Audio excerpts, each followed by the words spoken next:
1990 সালে খালের তালুকদারহাট এলাকায় সেতু নির্মাণের পর এলাকাটিকে ঘিরে বিভিন্ন ব্যবসা প্রতিষ্ঠান গড়ে ওঠে। অভিযোগ রয়েছে, চাওড়াখাল অবৈধভাবে দখল করে দুই পাড়ে কমপক্ষে 100টি পাকা আধা পাকা স্থাপনা নির্মাণ করা হয়েছে। এতে খালটি ধীরে ধীরে সংকুচিত হয়ে আসছে।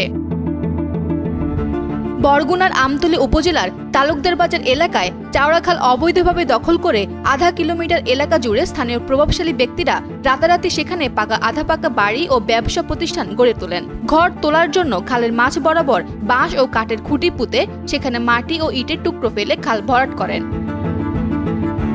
অন্যদিকে এখানে থাকা যে অবৈধ, এটা না জেনে এখানে বাস করেন অনেক বাস্তুহারা মানুষ। আমাদের এই ঘর ভাঙ্গা সব নদীতে লই গেছে। কারণ আমরা তো এমন অসহায় আছি, কারণ আমরা খুব বিপদে আছি। একটু সহযোগিতা করেন যে আমরা কীভাবে ছাড়তে পারি। আমরা তো এক কাপ পুরো অসহায়। আমাদের এমন টাকা পয়সা বেমালা না, কোনো রকম আমরা খাইয়ে পড়ে আসি, একটু ব্যবসা বাণিজ্য করি। এখন এই ঘর দুয়ার সব নদীতে ভেঙে লই গেছে। আমরা তো এককালে একেবারে নিরবস্থা। মঙ্গলবার উপজেলা নির্বাহী কর্মকর্তা মোহাম্মদ আশরাফুল আলম ও উপজেলা প্রকৌশলী মোহাম্মদ ইদ্রিস আলী ঘটনাস্থল পরিদর্শন করেন।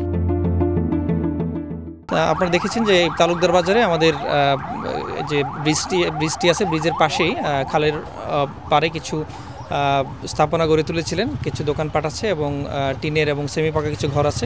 সেই ঘরগুলো হঠাৎ করে এরকম দেখা গেছে যে কিছু কিছু ঘর এরকম হেলে পড়েছে এবং মাটিতে ফাটল সৃষ্টি হয়েছে। তো এটা আসলে একটা জনঝুঁকি বিবেচনায় আমরা সংবাদ পাওয়ার সাথে সাথে আমাদের উপজেলা ইঞ্জিনিয়ার, উপজেলা প্রকল্প বাস্তবায়ন অফিসার, বিএডিসির আমাদের উপসহকারী প্রকৌশলী সবাইকে নিয়ে আমরা এটা দেখে গেলাম। মূলত আমার মনে হয় যে এই ঘরগুলো সঠিক পরিকল্পনা মতো করা হয়নি, যে কারণে একটা ঝুঁকি, খুব উচ্চ ঝুঁকি বিদ্যমান। আমাদের এই সংশ্লিষ্ট ওয়ার্ডের ইউনিয়ন পরিষদ সদস্য এবং আমাদের বীর মুক্তিযোদ্ধা এবং আমাদের এই এলাকার যারা গণ্যমান্য ব্যক্তি আছে, আমরা তাদেরকে সময় বেঁধে দিয়েছি যে অতি দ্রুত যেন এই ঘরগুলোকে ভেঙে আবার নতুন করে প্ল্যান মোতাবেক ঘর তৈরি করা হয়, নইলে জনঝুঁকির বিষয়টি থেকে যাবে।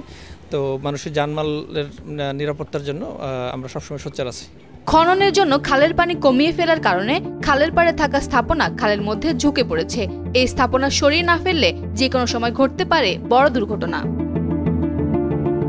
বরগুনা থেকে আলামিন বাবুর পাঠানো তথ্যচিত্রে ডেস্ক রিপোর্ট, কালের কণ্ঠ।